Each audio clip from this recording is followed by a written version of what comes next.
You all, I hope, are seeing a screen that says welcome back to you, and we truly mean that. Welcome back to you as we engage this hour in a couple of different topics. I have here with me Tina Pablo Long and Cindy Hargraves from OSPI. I think you all can see Bill sitting in the comfort of his home this morning, and we want to run through a couple of things with you. Jamie is here in our office as well, and she is helping us out monitoring the chat box. So as you have questions, please do feel free to write the question, and we will be as responsive as we possibly can. If not today during our time together, then we'll certainly get back to you afterwards. Just as a reminder, I'm Helene Paroff, and I work here at WASA as well. With just kind of protocol, if you're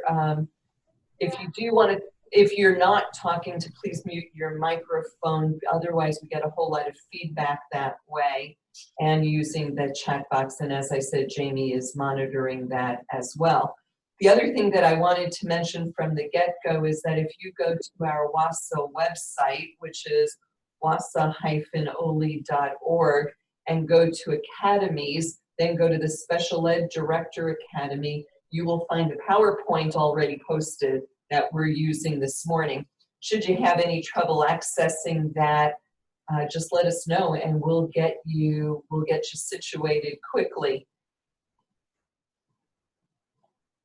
So I asked for a couple of minutes on the agenda. I believe all of you should have received from us notification. It would have come by way of email, might have come under Jamie's name. We were really excited to be awarded funding for a project related to inclusionary practices. Yesterday, our application process opened up. I just want to spend a couple of minutes flying literally through these slides to let you know a bit about the project, see if you do have any questions, and or if you want to follow up with us here at WASA. So our project is entitled Inclusionary Practices, Statewide Support for District Change. We are, and this is not in color, some of you may have seen this before, but if you look at line number 2, there were some RFPs that were available for statewide professional development. We were awarded one of those, so line 2, where our target audience are district leaders and including school board members. You all may have received information about other lines of this potential body of work, whether it be from University of Washington to be a demonstration site, or whether you were invited to participate based on LRE data within your district. And those are the 3 lines of this chart that I'm most aware of. You'll see other bodies of work coming forward from different entities, including the ESD Network, WEA, AWSP, Swift Center, about other possibilities to get involved with the work. But I want to talk specifically about ours. As I said, follow up with any questions you might have, as well as perhaps help you make sense of all the different opportunities and how, as we refer to it, how they can play well together. There may be also another line of open applications through iGrants, and my understanding is that that's not yet open.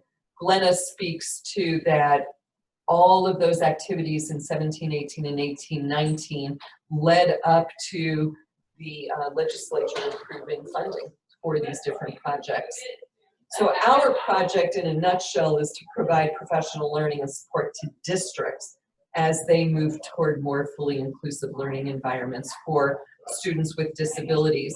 In this year 1, we're looking to bring on 30 district teams from across the state. In year 2, those 30 teams will continue their work, and we will recruit 60 additional districts to begin the process.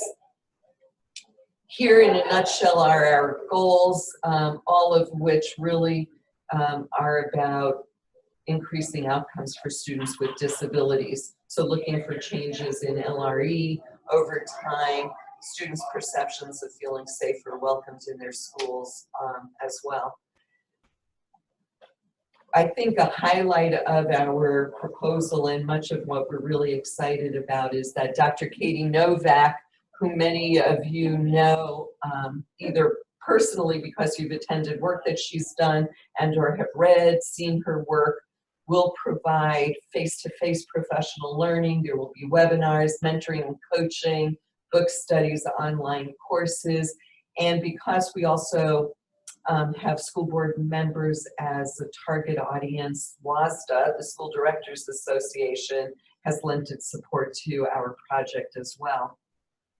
Here is information about essential district team composition, as well as then, because we'll accept teams of up to 8 members, then in the inclusion of other groups. We understand fully that small schools and large schools have different infrastructures, so we are not precluding anybody from joining with us regardless of the size of your school district or how many students you serve. We are asking, though, that each team designate a district team facilitator, and that could be from somebody that is in that mandated group, or that you add someone to your team within those 8 members to serve in that capacity. And we see that the facilitator has a really important role as bridging the work between district team and the classroom, so back at home, and then maintaining the momentum in district between work sessions. Here is, and as I mentioned, arriving in your email yesterday should have been the invitation to apply. We're going to do a pretty fast turnaround.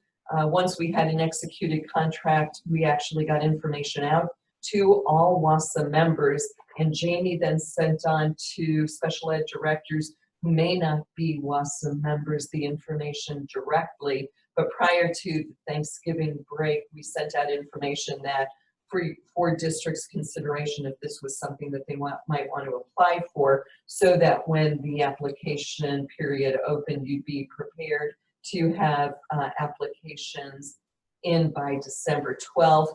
And then our hope is before the winter holiday, or our expectation, I should say, is to notify you prior to going on break of whether or not you are one of the 30 districts to be included this first year. Here to just let Jamie or me know what questions you might have in the application preparation process. Our first time, if you're one of those 30 districts, and another reason why we thought this was really important to get this information out as quickly as we could once we're able, is Katie Novak is coming to the SeaTac area on January 16th for the first face-to-face time with your district leadership teams. Then we'll be able to provide, and actually our website is up and running, which is wasa-ole.org/inclusion, where you'll be able to see other dates that will be important for your consideration should you want to apply to be a participant in this project. To support the work that you'll be doing, if you're a year 1 team, you will receive $3,500 toward your participation that you have the ability to use in ways that you see fit, whether it be, books for your team, whatever it might be. We'll be providing clock hours, we'll have a book study, and we won't be charging registration fees to be participating in the work that we do. So there is the website address. I can actually say that the site is up and running. I loaded this PowerPoint too soon, and that I'd love to hear from you whether you have any specific questions about the process.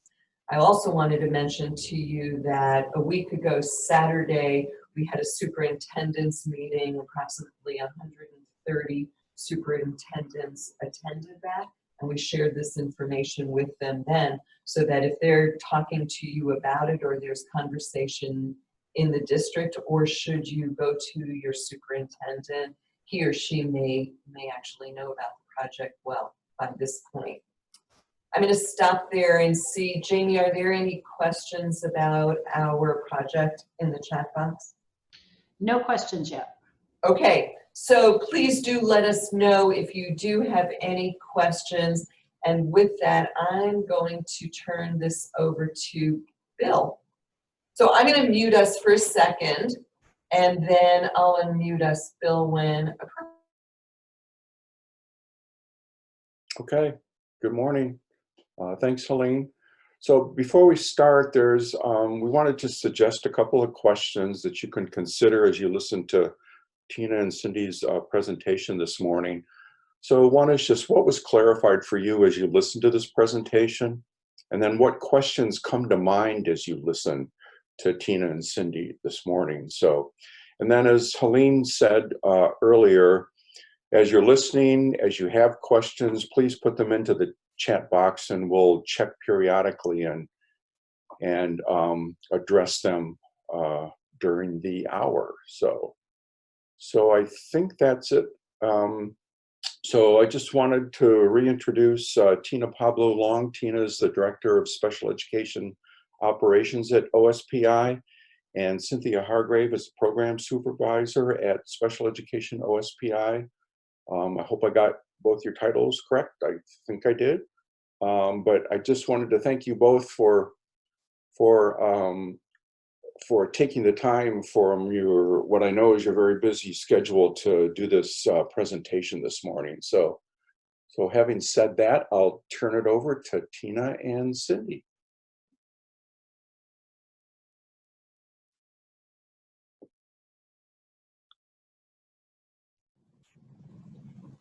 Okay, good morning everyone. My name is Tina, and Cindy and I are going to present to you some information about the Part B IDEA funds and some about state special education and some discussion on safety nets. If I go too quickly, please just let me know. I tend to fly through things.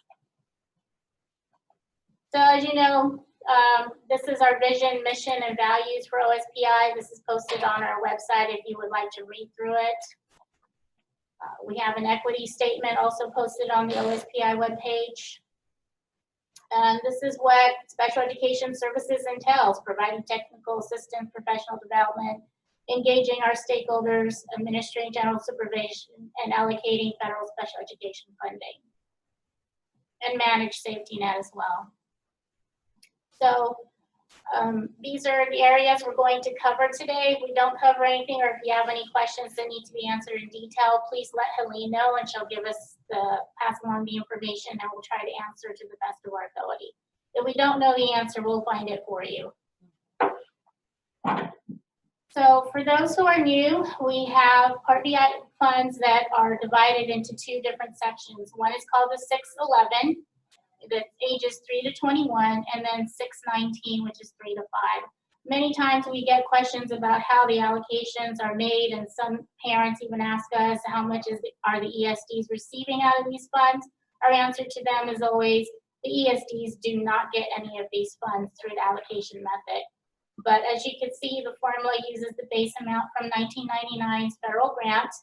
Then we take 85% of the remaining funds out of the current year funding and divide that out based on the previous year October enrollment of public and private schools. Now that's not head count for special education, that's the full October enrollment. Some people get that confused. And then we take into consideration relative population of the children aged 3 to 21. And then we use the poverty level, 15% is allocated based on poverty, and we use the free and reduced lunch rates to determine that information. So currently, we provide services to about 143,000 eligible students. And Part B IDEA dollars must be used after basic ed and state special education because we are considered excess costs, or sometimes we're called payer of last resort dollars. We supplement state, local, and other federal funds, not supplant. And then expenditures made in the previous year cannot be reduced by using IDEA funds. And Cindy is going to talk a little bit more about excess costs and MOE, or maintenance of effort, later on. There should be no fund balance or deficit with the Part B IDEA funds. Other questions we receive are about allowable costs. A lot of the districts budget mostly for staff and salaries, some professional development, some materials and supplies, but basically salaries and benefits for special education teachers and some paraeducators if they're providing services as one-on-one in the classroom, etc. If there are other questions that you have about allowable costs, please give our office a call. One of the questions we do get, assistive devices. Someone called in and asked if we could buy the batteries for them. And yes, it's an assistive device. It cannot run without the battery. So yes, that is an allowable cost. But there are also questionable things that we receive, so please give us a call.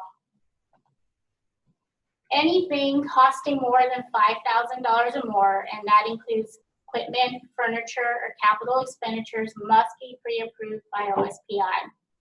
This requirement is trickled down from the feds. It's the same for OSPI. If we wanted to purchase anything above $5,000 or more, we would have to obtain their approval as well. We've had several questions about purchasing buses. That goes through transportation. We cannot answer that question because we do not know what the regulations are for acquiring buses or vans, or what the stipulations are for safety standards. We can't answer questions about equipment, furniture, and capital expenditures. And I believe we have an application form posted on our website. Should you need to make this request, that form will need to be filled out and submitted to our office. And again, that will come to me and/or Cindy. Participant support costs, another question we get frequently. When we refer to participant support costs, this means it's a non-employee. So it cannot be an employee of the school district. It can include stipends, subsistence allowances, travel, registration fees, etc. Typically, this is usually what we see as parents or some community members, maybe some stakeholders that are participating in committees at the school. But if you need more details on that, Cindy is our expert on participant support costs, and she works on providing the approval. She goes through the process to try and get that information out. Cindy, this is you. Okay, hi everyone. I'd like to introduce maintenance of effort and excess cost. These are two requirements that must be met when districts accept IDA Part B funds. With maintenance of effort, or as we lovingly call it, MOE, it is a 2-for-1. You have two tests for it. The first one being eligibility, which means that you budget at least as much as you did the last time you made maintenance of effort. And all districts must meet the eligibility prior to their IDA grant being approved. So this year, I'm happy to say all districts met maintenance of effort eligibility. The second part of maintenance of effort, which will be happening usually right after the F-196 comes out, which is your school district's report of all the expenditures for the year. And that is compliance, which means, did you spend that money? That's all it means. So that's what we're testing for. It compares year to year. So did you spend at least as much as you did the year before? And it looks at all grade levels. So that includes your preschool population if they attend your district. Excess cost is concerned with equity and ensuring the same amount of resources are being spent on students with disabilities as your basic ed population. Your students with disabilities are basic ed students first. So we need to ensure that those costs minus the federal funds are being spent on those students. the difference between maintenance of effort and excess cost. Excess cost is looking at your K through 12 population, and it calculates separately for elementary school and then separately for your secondary school students.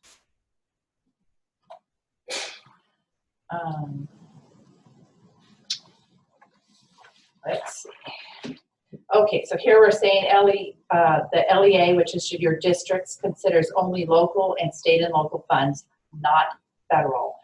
The difference with excess cost is it does look at all cost spent on students minus your IDA funds. So it's looking at what is the average per pupil expenditure for each student in that district minus your federal funds.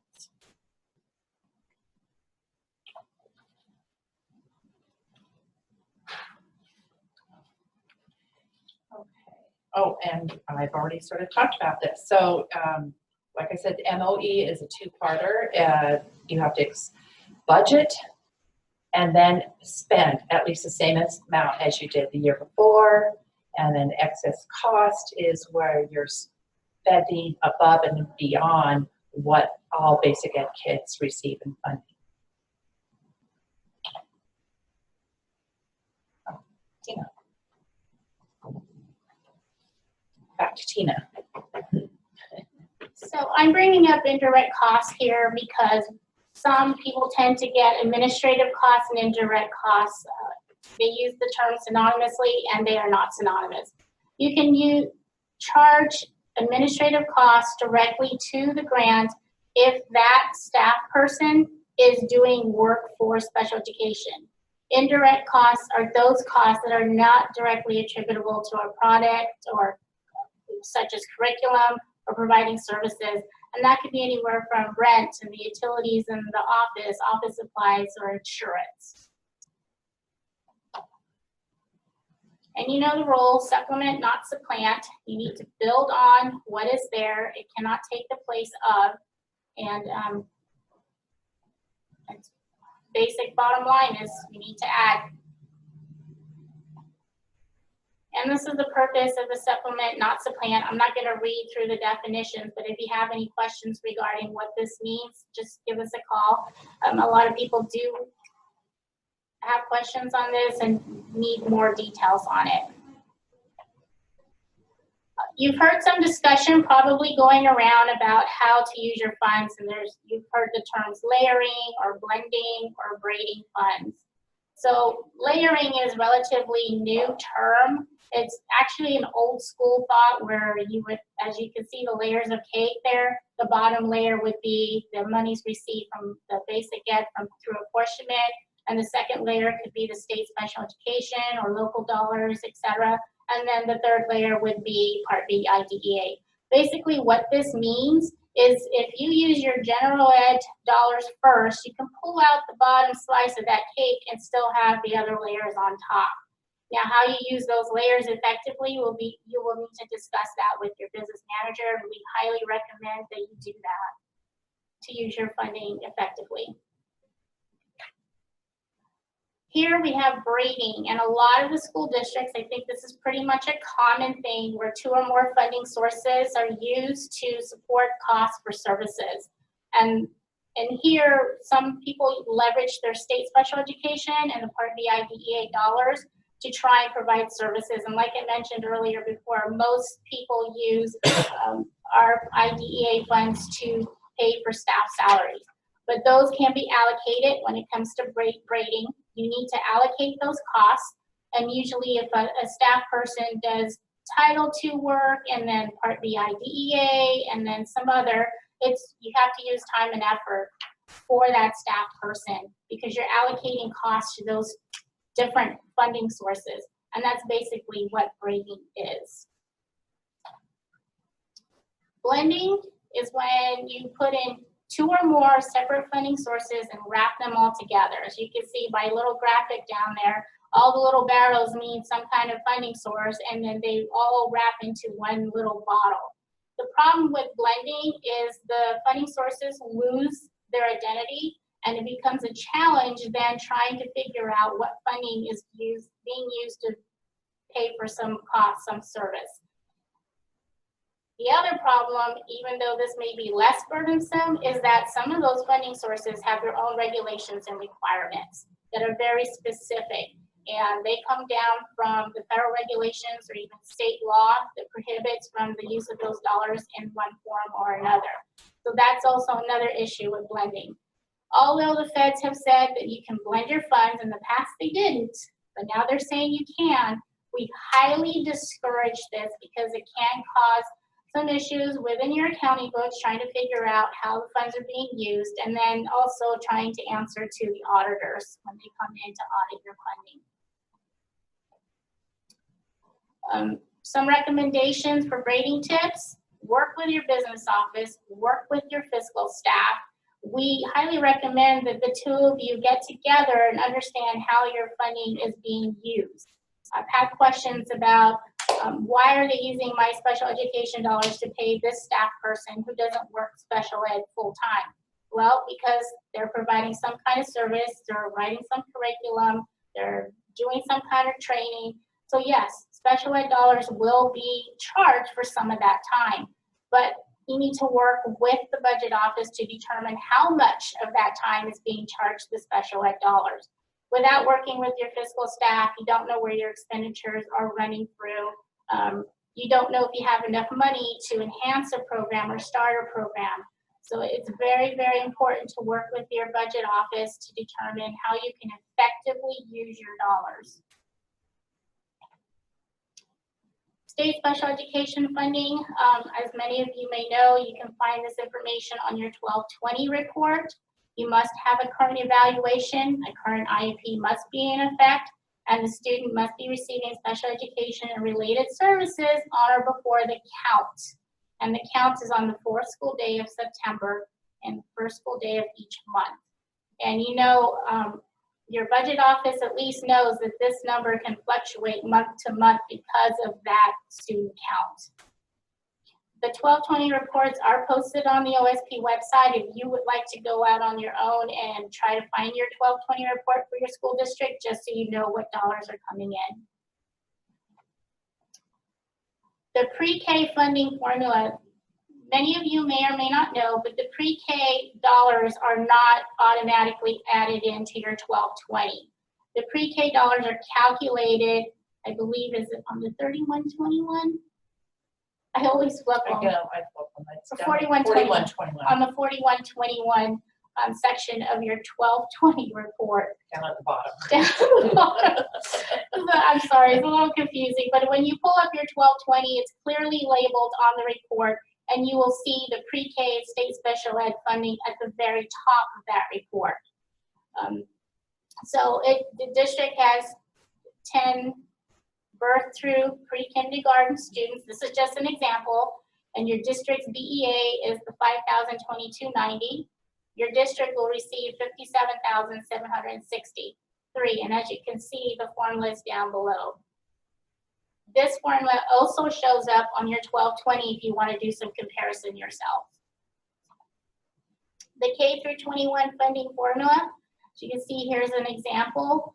There's a formula down at the bottom that calculates how much will be received based on the student population of 1,000 basic ed students, and then your district with 135 students with current active IEPs.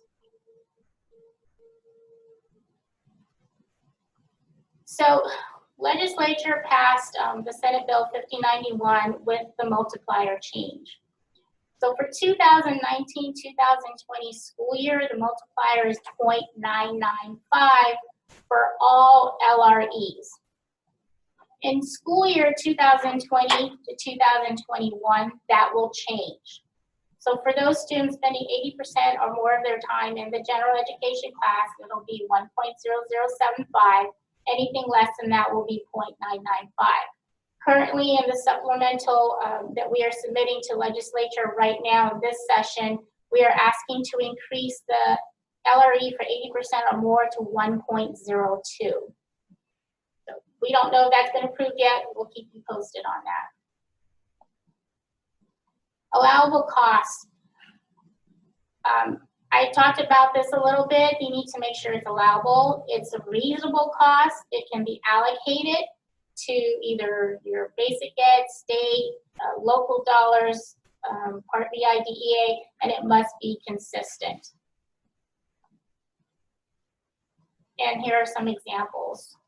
And this is also located in the CFRs, CFR 200, and I believe 34 CFR 300. That gives you some examples. Anything that may seem unusual, please give our office a call. Safety net, as you know, safety net has been increased for the 2019-2020 to $71,253,000 with 14.787 from federal. There are two types of safety net applications. One is community impact and the other is high needs individual.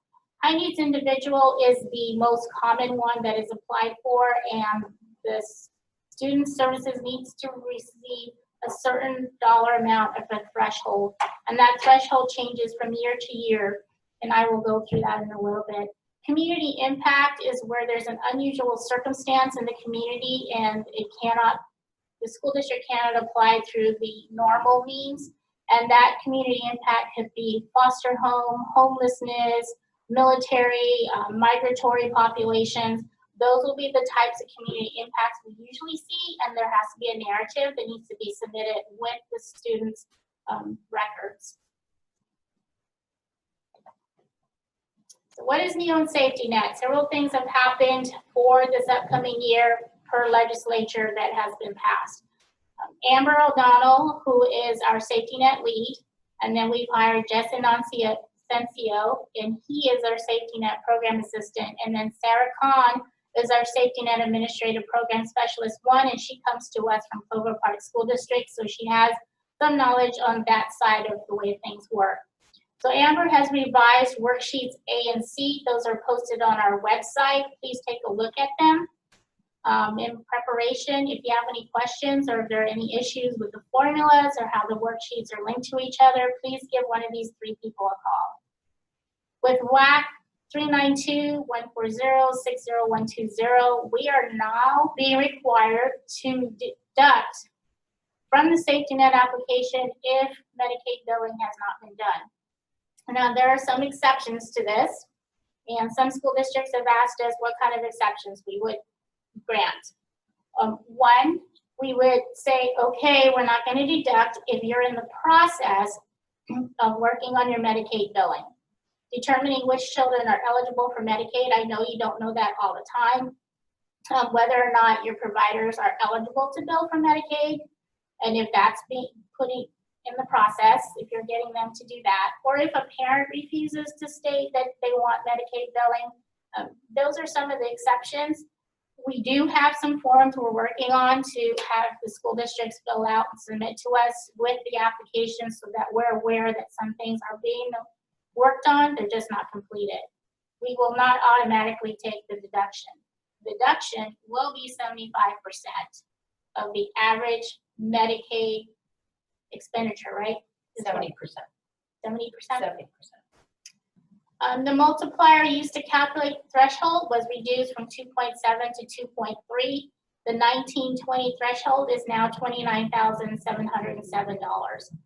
I will tell you this, that we are working on trying to work through our calculation methodology to determine the threshold to figure out what the average per pupil expenditure is. And right now, Amber, Cindy, and I are in the process of trying to make sure that we are calculating this number equitably. And that announcement will be coming forth.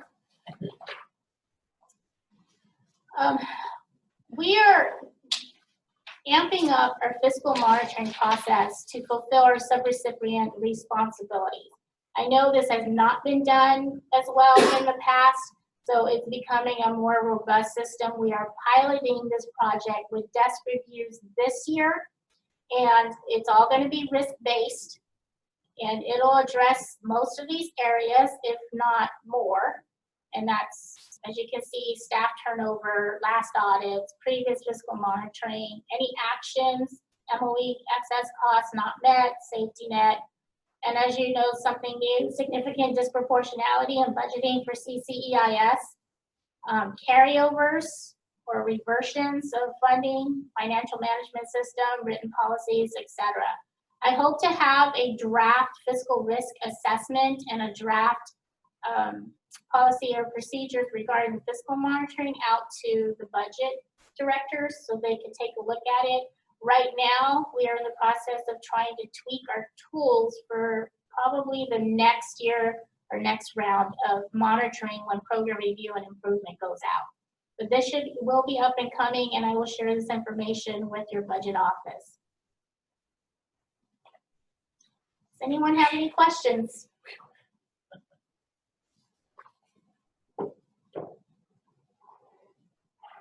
Okay, back to Helene.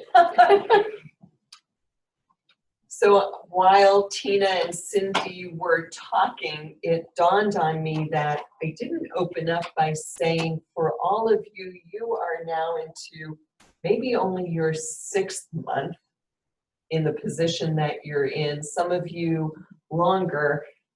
Some of you attended our new Director Academy at the end of July, beginning of August. When you received a lot of this information as well. And so I've been thinking about this interim period and how much you've had to learn and absorb, relationships you had to build along the way.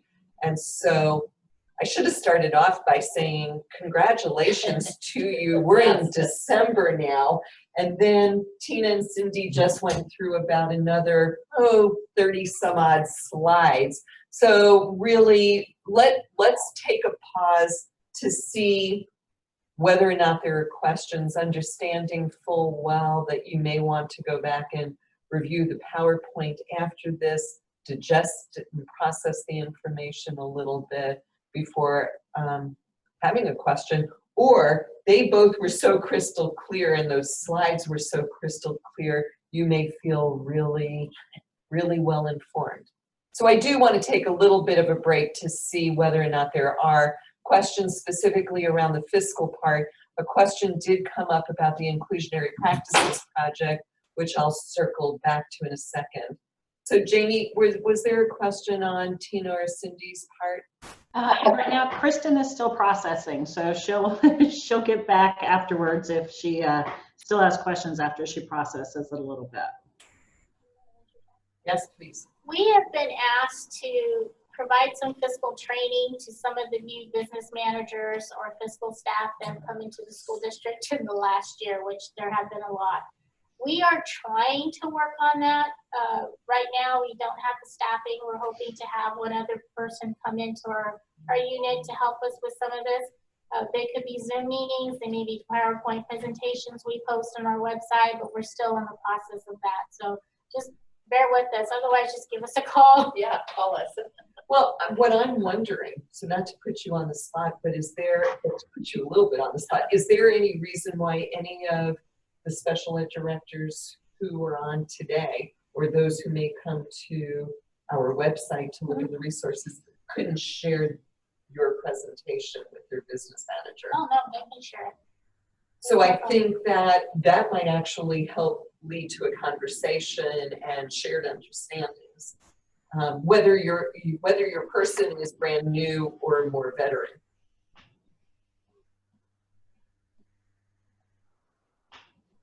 One of the things that I wanted to mention, and Tina talked about it in relation to WASA, and as we know, many of you are WASA members, and one of the ways in that WASA advocates is with our legislative platform. And as has been the case in the past couple of years, special education specifically is one of the planks under the header of provide consistent, equitable, and ample education resources. And so there is a piece of our legislative platform that gives voice to additional funding that was received for special education, but knowing full well many hundreds of millions of dollars more are necessary. So we continue to advocate on the behalf of school districts for more funding in the area of special education. So I thought that was important to mention that to you all.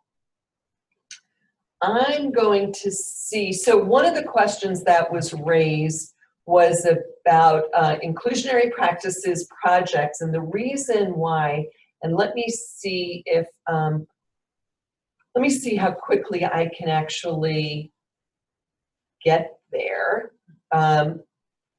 was about,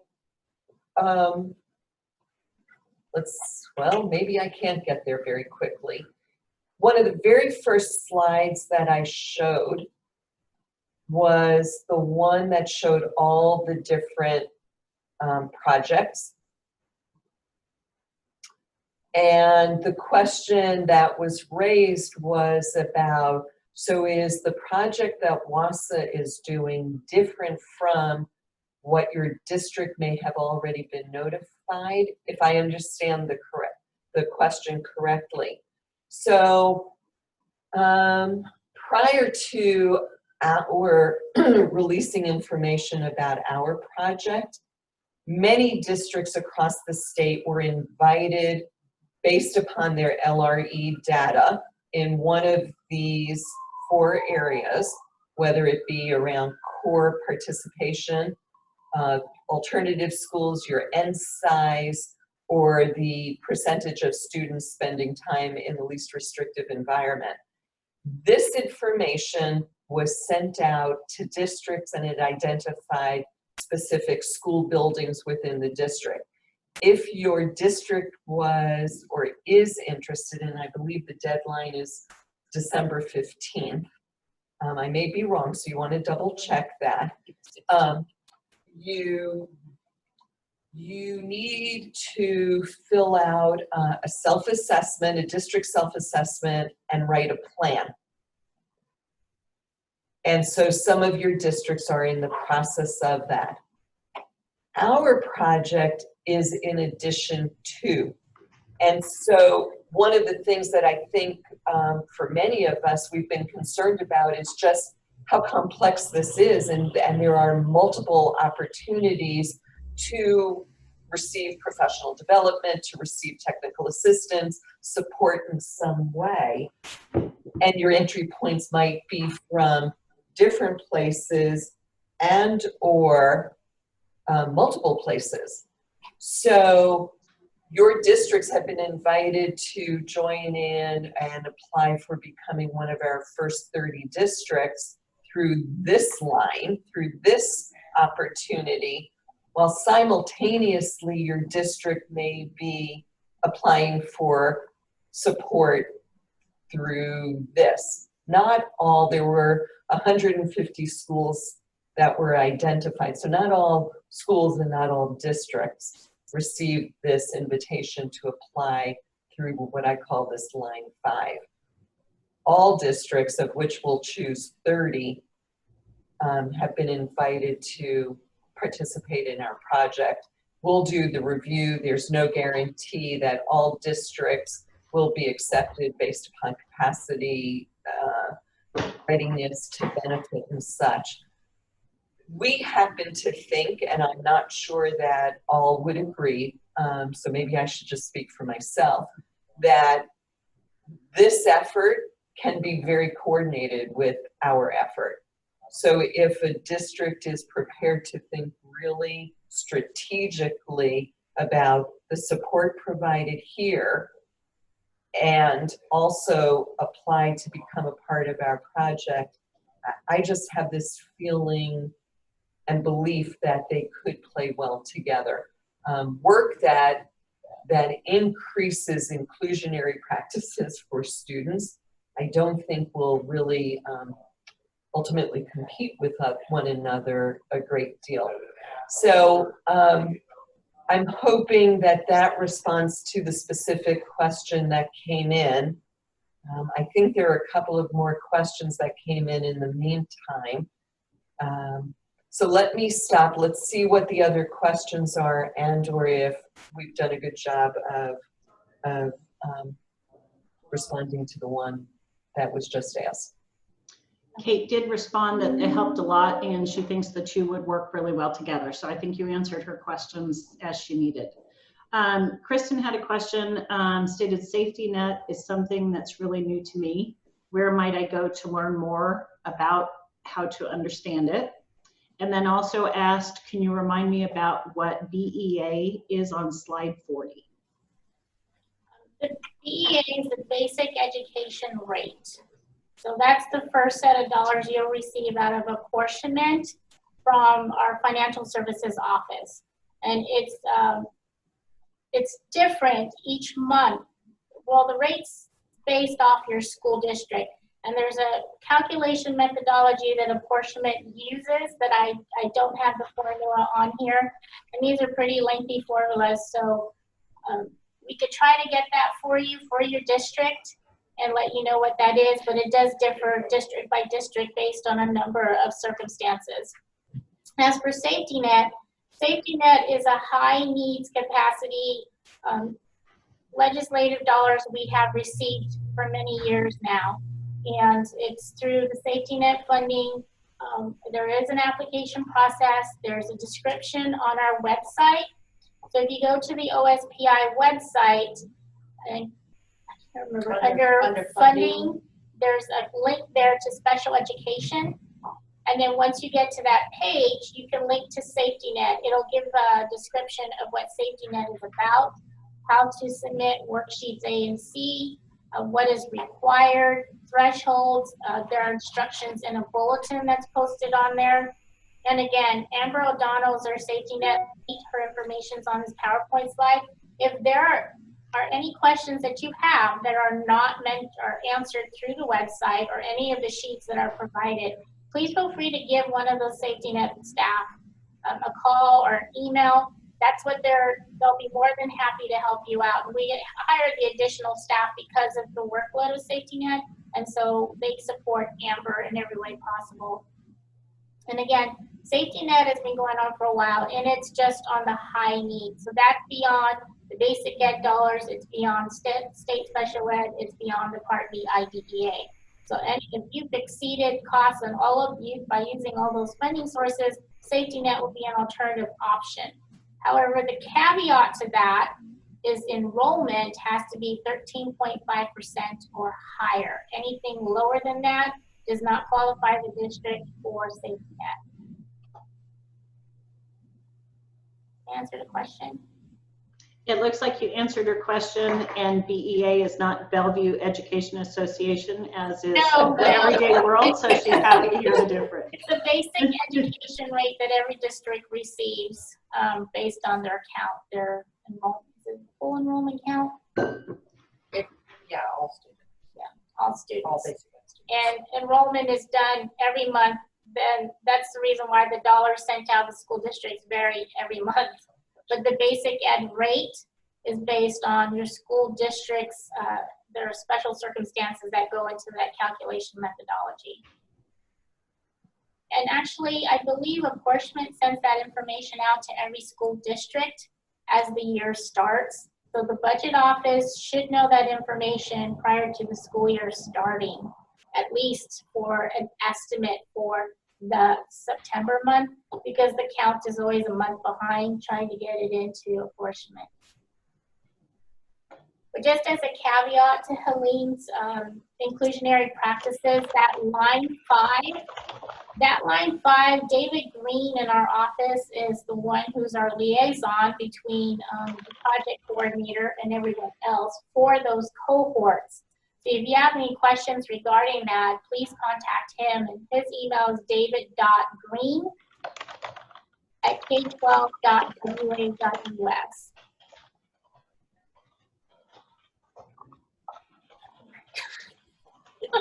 Yeah, it can be confusing about all the different Yeah. opportunities that exist.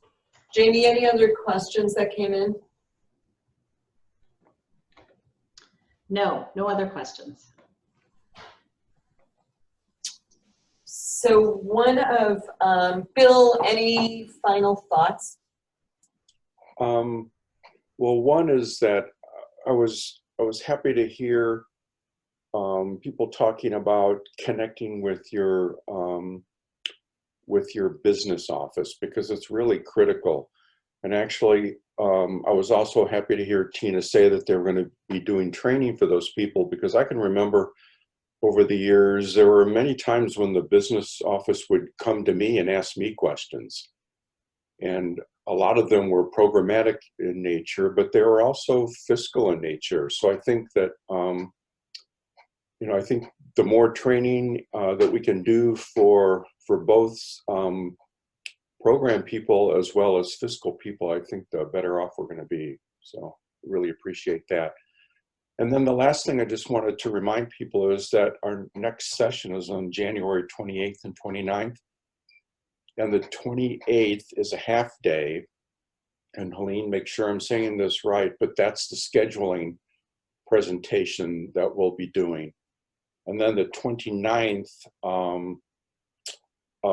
I believe we have people from state needs projects. And then also we'll have some work on leadership for building teams within your district. So, and I just wanted to ask people who are participating this morning, if they have other areas that they're really feeling a need for more information or more training or more discussion on, please email me or Helene, and we'll do our best to include them in the academy. So, and again, just wanted to thank Tina and Cynthia. Really appreciate it. I want to just add a little bit more information about the afternoon of January 28th. So I'm really appreciative, Bill, that you brought that up. Last year, some of you may recall that we hosted a webinar around scheduling with the needs of students at the heart of any scheduling decisions. We are able to bring the folks who provided the webinar to our state for a face-to-face interactive session. So you, our second cohort, along with the first cohort, so people who are also in for the second year, will be invited to attend, and trust me, you'll get lots of information from our office about that. But we'd like you to think about inviting a principal to come along with you and a guidance counselor to come along with you to that session, so you actually have a team. We are able to host a total of 80 people. We think that this work of scheduling shouldn't be done in isolation. So you would come at noon, have lunch all together, and then the presentation will be from 1 to 4 o'clock. Jamie's going to be sending out lots of information. There will be a hotel block available because you will continue on those topics that Bill mentioned the following day. Jamie, anything to add about the afternoon of January 28th? No, thank you for bringing it up though, and you'll receive the email by the end of this week as a reminder of who to invite and the access to the room block. So again, if there are no other questions or comments, we're going to say have a great day, have a great winter season, and we'll see you the afternoon of January 28th along with a principal and a guidance counselor. Thanks again to Tina and Cindy, and to you, Bill and Jamie. Have a great day. I'm going to end the meeting. Thank you. Thank you.